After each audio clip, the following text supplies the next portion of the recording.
l'intimité de l'histoire. Et aujourd'hui, Clémentine, à 2 jours de la date anniversaire, vous revenez sur ce qui reste le parti. Et aujourd'hui, Clémentine, à 2 jours de la date anniversaire, vous revenez sur ce qui reste le pari le plus audacieux du général de Gaulle, seul contre tous, lorsqu'il lance le 18 juin 1940 depuis Londres un appel à continuer le combat contre l'Allemagne nazie. Oui, mais enfin, je ne vais pas vous parler de l'appel du 18 juin, ça je l'ai déjà fait les années précédentes. Et puis, je n'ai pas d'indice musical, mais moi aussi, j'ai décidé aujourd'hui de faire un petit quiz. Alors, j'ai une question pour vous deux, les garçons. Le 4 juillet 1940, à la suite de son appel du 18 juin lancé depuis Londres, le général de Gaulle est condamné en France.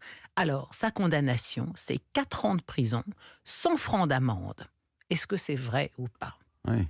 Oh, ça pourrait, oui. 4 ans de prison et 100 francs d'amende. Oui. Bon, vous pensez que c'est... Mais oui, mais vous pensez que c'est il a été condamné à ce montant Pas Ouais. plus, non. C'est ridicule, mais justement, sinon vous ne poseriez pas la question. Alors, d'abord, c'est Jean-Luc qui a raison, bien sûr. Oui, enfin bon, vous aviez raison tous les deux. D'accord. Ouh là là là là. Oui, il n'aime pas avoir tort. Bah oui, pas facile d'être dans la... Alors c'est vrai, ce jour-là, il est condamné à 4 ans de prison et 100 francs d'amende pour incitation à la désobéissance. Alors ça paraît très peu, c'est ce que vous disiez à l'instant, Jean-Luc. Eh bien, c'est effectivement ce que pensèrent les autorités de Vichy qui firent appel de ce jugement. Et le 2 août 1940, les autorités de Vichy obtiennent du tribunal militaire siégeant à Clermont que de Gaulle soit déchu de la nationalité française, dégradé, que tous ses biens soient confisqués et surtout qu'il soit condamné à mort. Donc, vous voyez, on était loin finalement de la peine de 4 ans de prison, 100 francs d'amende.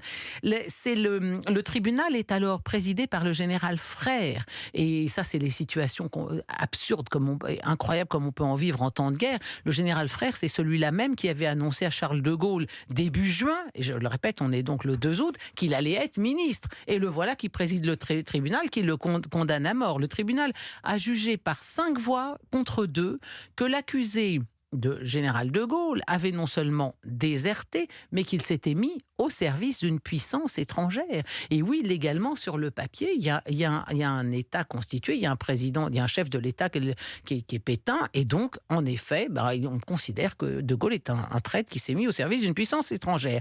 Alors, le condamné, lui, très tout à fait conscient d'incarner la France en Angleterre et d'en être la tête de pont, fit savoir qu'il considérait ses jugements comme nuls et non avenus. Ça, c'est bien de lui. Autre question, messieurs. De Gaulle et Churchill s'étaient-ils rencontrés avant juin 40 ? À votre avis ? Oui, je crois. Moi, j'aurais dit non. C'est encore Jean-Luc qui a raison. Non, il ne s'était jamais rencontré. Il n'a jamais fait de visite en... Non, écoutez, pas pour voir le général de Gaulle, Non, il est bien sûr. Mais en tant que général. Non. Et Churchill a dû être plutôt méfiant envers de Gaulle au début. Quant au général, vous le savez sans doute, il l'était rien moins qu'anglophobe. L'homme au monde qu'il avait alors le plus influencé était son propre père. Et son propre père était professeur d'histoire, monarchiste et catholique. Et il n'évoquait jamais l'Angleterre sans la présenter comme ayant été depuis toujours l'ennemi de la grandeur de la France. Il avait quand même de qui tenir, le général de Gaulle. Alors évidemment, dans ces conditions, la première conversation entre les deux hommes fut assez difficile. Et pourtant, malgré tout, sur le plan psychologique, cet entretien fut un grand succès. Pour de Gaulle, qui plus tard écrivit « L'impression que j'en ressentis m'a fermi dans ma conviction que la Grande-Bretagne, conduite par un pareil lutteur, ne fléchirait certainement pas. » Et pour Churchill aussi, parce que, comme il le dit en rapportant leur conversation au War Cabinet, de Gaulle a donné une impression plus que favorable du moral et de la détermination française. Bon, on peut dire que la relation spéciale entre le chef du gouvernement britannique, qui avait quand même 35 ans d'expérience politique derrière lui, et le jeune militaire français, presque aussi néophyte comme général que comme ministre, est bel et bien né lors de cette première rencontre, et on est en juin 40. Mais s'il est vrai que par moments, on le sait, de Gaulle exaspérait Churchill, sa fierté, et puis son attitude de roi en exil, ça l'irritait beaucoup, et un jour il aurait déclaré « La croix la plus lourde que j'ai eu à porter pendant la guerre est la croix de Lorraine ».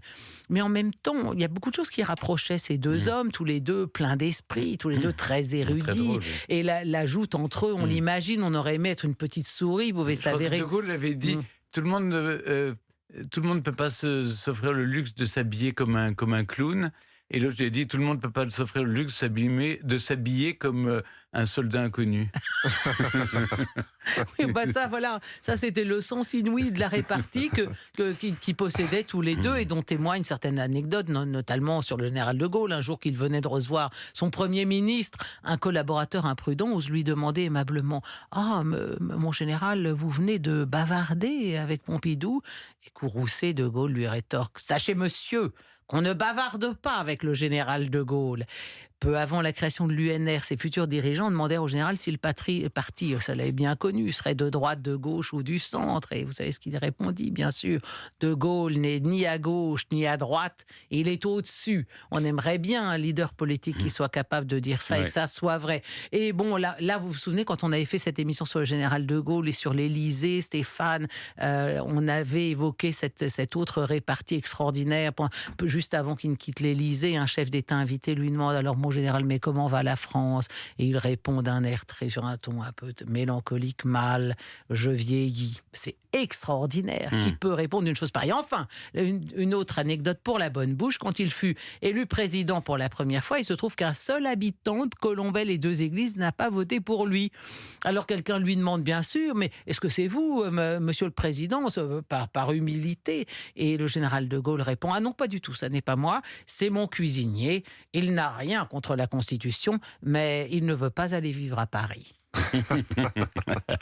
Merci Clémentine.